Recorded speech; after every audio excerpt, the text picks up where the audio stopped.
నటుడు, character artist, villain, comedian, singer, బాబాయిగా, తండ్రిగా, ఫాదర్గా, తాతగా ఇలా చెప్పుకుంటూ పోతే ఆయన నటించిన క్యారెక్టర్లు నటించాడు అనడం కంటే జీవించాడు అని చెప్పడం ఎంతో ఉత్తమం. ఎందుకంటే 4 దశాబ్దాల పాటు తెలుగు సినిమా ఇండస్ట్రీకి ఆయన చేసిన కృషి ఎనలేనిది.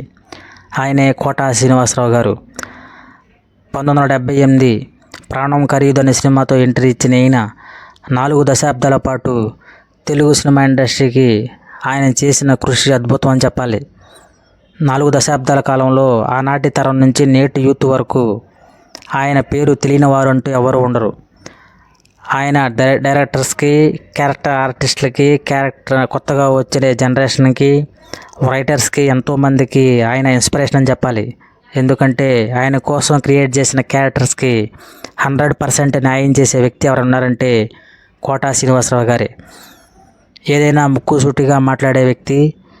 ఎంతో కాలం తెలుగు సినిమా ఇండస్ట్రీ కోసం డైరెక్టర్గా మాట్లాడిన వ్యక్తి ఆయన.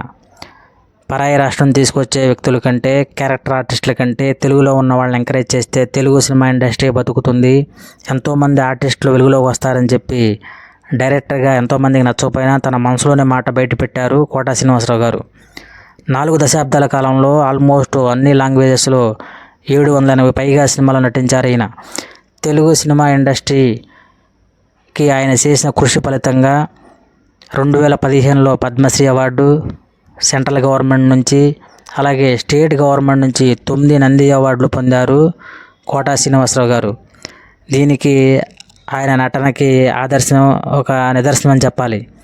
అంతేకాకుండా ఆయన నటించిన ఎన్నో సినిమాల్లో ఇప్పటికీ మీమ్స్లో మన యూట్యూబ్లో చూస్తూనే ఉంటాం. ఆహనా పెళ్ళంట, గాయం, ఆ నలుగురు, గణేష్ లాంటి సినిమాల్లో ఆయన నటనకి ఒక నిదర్శనం అని చెప్పాలి. ఇలాంటి క్యారెక్టర్ ఆర్టిస్టే కాకుండా చాలా సినిమాల్లో సింగర్గా కూడా తన ప్రయాణాన్ని కొనసాగించారు. గబ్బర్ సింగ్ లాంటి సినిమాల్లో ఒక పాట కూడా పాడి ఆ పాట కూడా సెన్సేషనల్ అయింది. ఇలాంటి కోటా శ్రీనివాసరావు గారు 4 దశాబ్దాల కాలంలో ఎన్నో వందల క్యారెక్టర్లో తెలుగు సినిమా ప్రేక్షకుల కోసం అహర్నిశలో శ్రమించిన వ్యక్తి కోటా శ్రీనివాసరావు గారు. తెలుగు సినిమా ఇండస్ట్రీ పెద్దగా కాకుండా ప్రజల గుండెల్లో సుస్థిర స్థానం సంపాదించుకున్న ఏకైక వ్యక్తి కోటా శ్రీనివాసరావు గారు. ఆయనకి భార్య, 2 పిల్లలు, కొడుకు. 2010 కొడుకు బైక్ యాక్సిడెంట్లో చనిపోవటం, అదే టైంలో బాబు మోహన్ కొడుకు, తనకు తోటి ఆర్టిస్ట్ బాబు మోహన్ కొడుకు, అలాగే అజారుద్దీన్ కొడుకు లాంటి ఎంతోమంది ఆ టైంలో యాక్సిడెంట్లో చనిపోవడంతో సెన్సేషన్ అయింది. అంతేకాకుండా ఈయన 1999, 2004 వరకు విజయవాడ దగ్గరున్న కంకిపాడు నియోజకవర్గం నుంచి బీజేపీ ఎమ్మెల్యేగా పోటీ చేసి గెలుపొందారు. అలాగా రాజకీయాల్లో ఆయనకున్న అభిలాషను కూడా తీర్చుకున్నారు కోటా శ్రీనివాసరావు గారు. ఇలాంటి వ్యక్తి ఎప్పుడు తన క్యారెక్టర్కి న్యాయం చేస్తుంతో పాటు ఆల్మోస్ట్ అన్ని లాంగ్వేజెస్లో 100% క్యారెక్టర్కి న్యాయం చేసిన వ్యక్తి ఎవరు ఉన్నారంటే కోటా శ్రీనివాసరావు గారు. తెలుగు సినిమా లోకం ఈరోజు శోక సముద్రం నిలిచిపోయింది.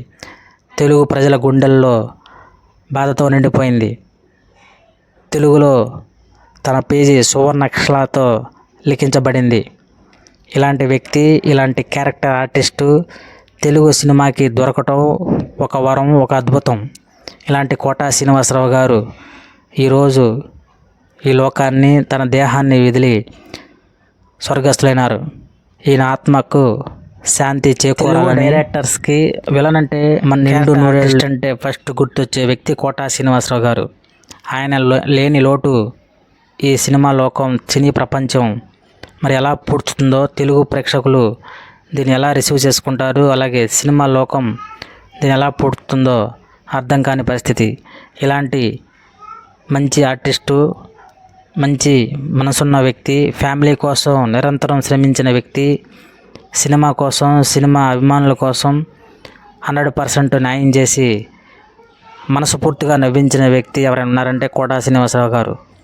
ఇలాంటి కోటా శ్రీనివాసరావు గారి ఆత్మ శాంతి చేకూరాలని, ఆయన నేమ్ సువర్ణాక్షరాలతో తెలుగు సినిమా ప్రపంచం ఉన్నంతకాలం thank you sir, thank you very much.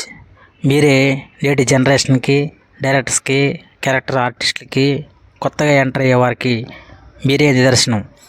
మీ నటనే ఒక అద్భుతం. Thank you sir, thank you.